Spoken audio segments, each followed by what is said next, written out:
ሰላም ጥዕና ሃበልና ተኸታተልቲ ኣኽሱማውያን መራኸቢ ሓፋሽ AMN ነዚ ሰዓት ዝተሰናዶ ዜናታት እንሆ ፈለማ ቀንዲ ነጥብታት ዜና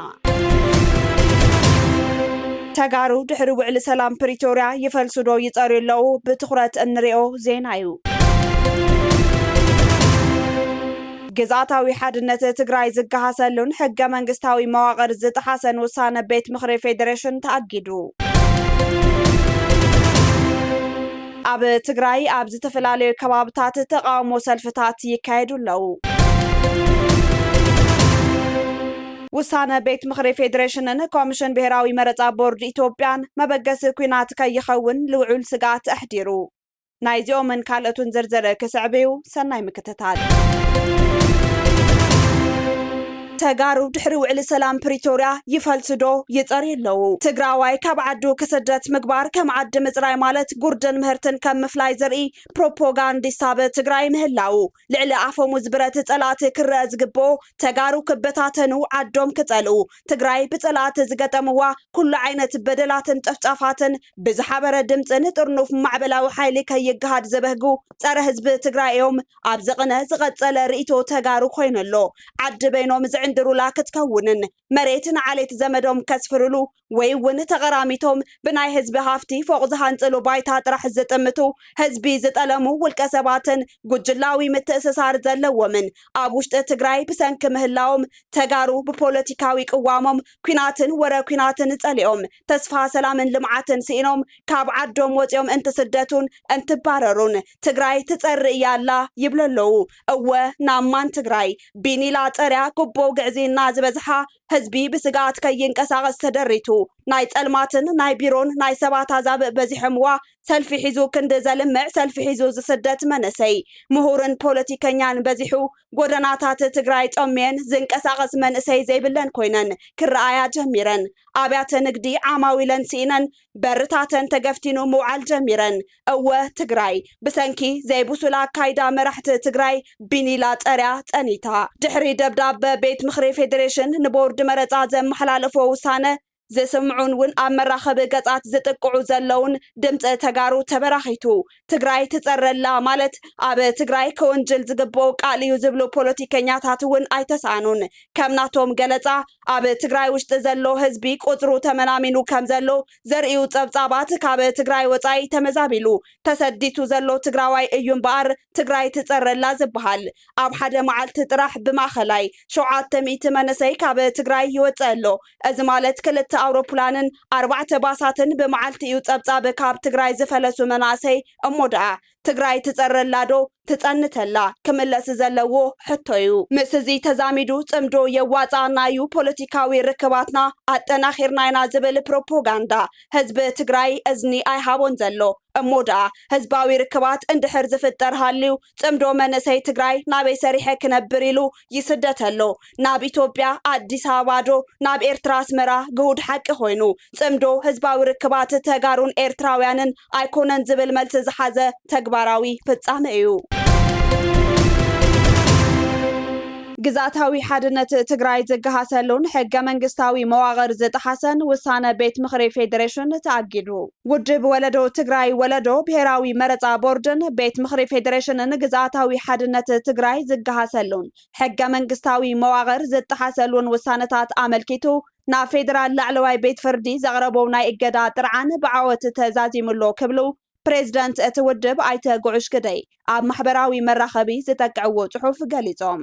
ላዕለዋይ ቤት ፍርዲ ፌደራል ሎሚ ኣብ ዝወዓለ መጋባያ እቲ ብቤት ምኽሪ ፌደሬሽን ዝተመሓላለፈ ውሳነ መሰረታዊ ሕገ መንግስታዊ መሰላትን አንቀጽ 47 ዘጥሕስ ምዃኑ ብምግንዛብ እቲ ውሳነ ንጊዜኡ ንክእገድ ወሲኑሎ ውድብ ወለዶ ትግራይ ግዛታዊ ሓድነት ትግራይ ካብ ዝኾነ ይኹን ፖለቲካዊ ውሳነ ንላዕሊ ምዃኑን ብዘይ ምንም ቅድመ ኩነት ክኽበር ከም ዘለዎን ጽኑዕ እምነት ኣለዎ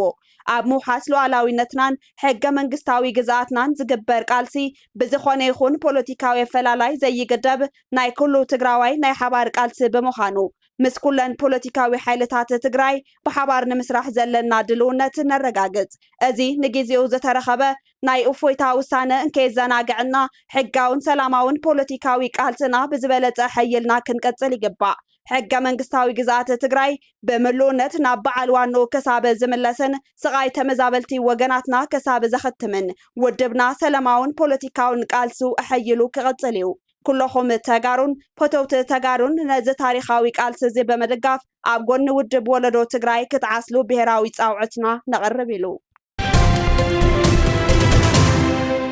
ኣብ ትግራይ ኣብ ዝተፈላለዩ ከባቢታት ተቃውሞ ሰልፍታት ይካየዱ ኣለው በቤት ምክሪ ፌደሬሽን ኢትዮጵያ ተወሲኑ ብመረፃ ቦርድ ዝወፀ መግለጺ ዝቃወም ሰላማዊ ሰልፊ ምዃኑ እውን ተገሊጹ ሎሚ 19 ለካቲት 2018 ዓ.ም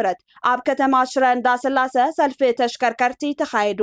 እቲ ሰልፊ ሰብ ዋና ተሽከርከርቲ ሓዊሱ መላ ነበርቲ ከተማ ሽረ እንዳስላሴ ዝተሳተፈሉ እንትኾን ትግራይ ብምቁርራስን ህዝባ ብምብታንን ትግራይ እትበሃል ዓዲ ንኸይትህሉ ዝፍጸም ዘሎ ገበን ቀይሕ መስመር ምዃኑ ዝቃወም ሰልፊ እዩ ተባሂሉ ኣሎ እቶም ሰልፈኛታት ውሳነ መንግስቲ ኢትዮጵያ መቐጸልታ ጆኖሳይድ ህዝቢ ትግራይ እዩ ምሕዝነትን ትግራይን ኣምሓራን ብውዲት ጆኖሳይደራት ኣይናጋዕን ዝብሉን ካልኦትን ጽሑፋት ብምሓዝ ኣብ ዓበይቲ ጎደናታት እታ ከተማ ብምዝውዋር ተቃውሞ መስሚዖም ክብል ድምፂ ወያነ ትግራይ ጸብጺቡ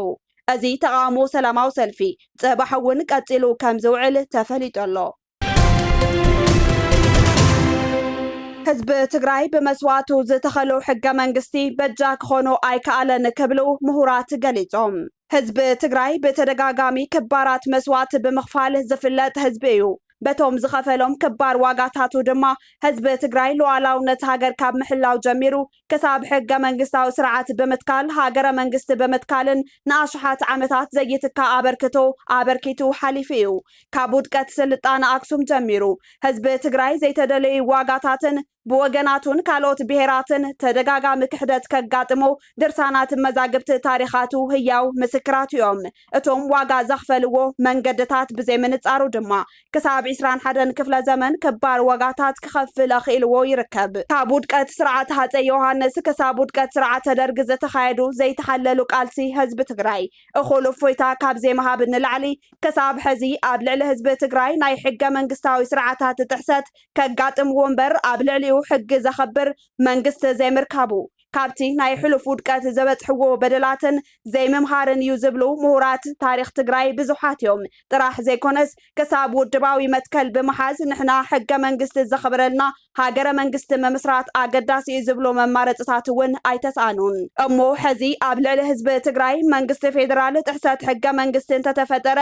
ዝገርም ኣይኮነን እንብለሉ እንኽእል ዕድላት ሰፋሕቲ ይገብሮም ኣብ ልዕሊ ህዝቢ ትግራይ በተደጋጋሚ ጥሕሰት ዝተፈጸመሉ ቀንዲ ምኽንያታት ድማ እቲ ሓደ ካብ ናይ ባዕልና ሕመቕን ዝንቡዕ ትዕዝብትን ክንወፅእ ብዘይምኽኣልናን እቲ ካብ ጸላት ህዝቢ ትግራይ ዝበጽሐና በደል እውን ኣብ ቁጽሪ ውሽጢ ብዘይምእታውናን ከም ዝኾነ መምህርን ተመራማርን ኣዲስ ኣበባ ዩኒቨርሲቲ ምሁር ታሪኽን መምህር ዘማርያም ምዝራቦም ዝዝከር እዩ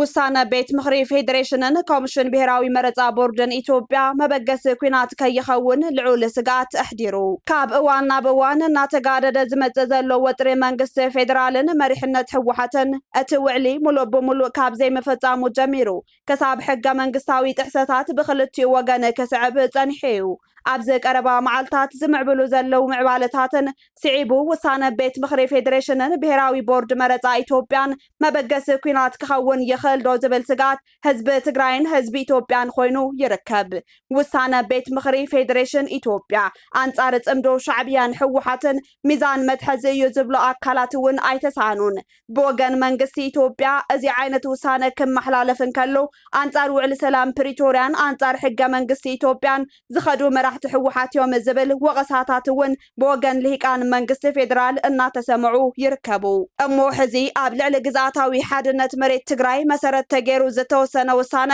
መበገሲ ኩናት ክኾንዶ ይኽእል ንዝብል ሕቶ ግዜ ዝምልሶ ዋኒን ኮይኑ ውሳነ ቤት ምክሪ ፌደሬሽን ኢትዮጵያ ግን መበገሲ ኩናት ዝኾነሉ ዕድል ጸቢብ ይገብሮ ነዚ እውን ላዕለዋይ ቤት ፍርዲ ፌደራል ንቤት ምክሪ ፌደሬሽን ንዝፀሓፎ ዘይሕጋዊ ደብዳቤ እግድ ኣንቢሩሎ እቲ ኣብ መንጎ መንግስቲ ኢትዮጵያን መሪሕነት ህወሓትን ዝተፈጠረ ዘይምቅድዳው ብፖለቲካዊ ይህን ክፍትሕና ተገበኦ ብህልኽን ኣነነትን ብዝሰዓሮ ዝግበር ዓጋም ጥሓስ ዕሙት መሪሕነት ፖለቲካዊ ኣካይዳ ትግራይን ኢትዮጵያን ካብ እዋን ናብ እዋን ስጋኣታት እናተጋደዱ ይመጽለው እዚ ድማ ውሳነ ቤት ምክሪ ፌደሬሽንን ኮሚሽን ብሄራዊ መረፃ ቦርድ ኢትዮጵያን መበገሲ ኩናት ከይኸውን ልዑል ስጋት ኣሕዲሩሎ